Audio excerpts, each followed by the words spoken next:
anh ấy tiền nè đâu đây cho con mình mà vô mày Dạ. tranh lấy tu tranh bị tu chỉ làm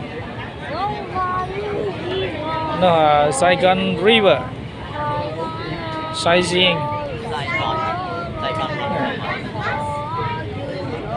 đi Saigon water bus vật trình bây giờ nhé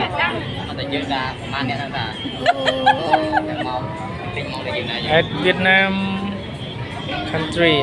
Okay, this is the visitor get out of the boat, and here we are waiting for the boat.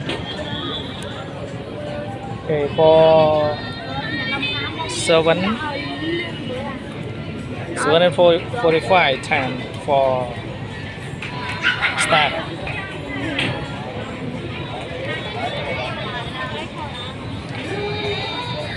We take the water bus. Yeah, river I know.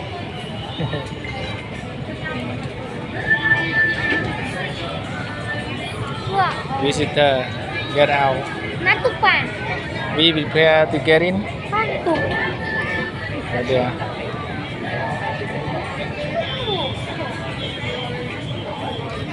Ticket counter. Sebab mana? Chơi mà. Mà ta cái bao nhiêu châu á? Đâu? Nhiêu trình áp ra. Mà chú vậy? Ăn cơm cho nuôn kia không? Kia mình ở tàu. Gạt chơi khang lê hăng.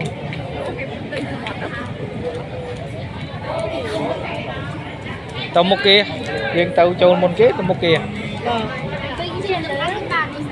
Và Saigon River, London. I love Hồ Chí Minh. Dạ thả.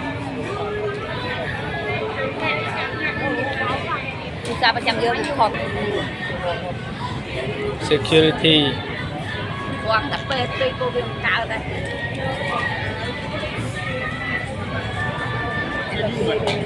Tân trục bên kia. Tôi lên nó ăn xong một chăng đấy.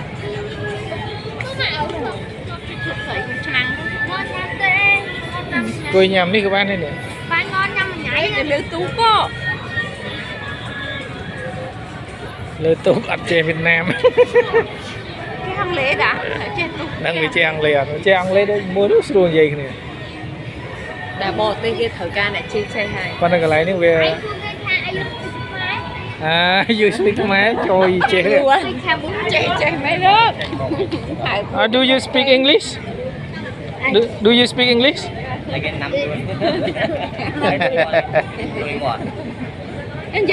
Where are you from? I am from Philippines. Country. Ông lấy cái hao phần về dục đang trong khăn cả núi của quá Đang nghe. ông lấy cái hao hơn Country, not village. Cả xong rồi bạn đi sang cái cua đi đấy tuổi. Mà moped là hậu sang được cua Lớp về chắc. Oh. Sorry. Mình đã hỏi cháu mà có đặt nào. Ok.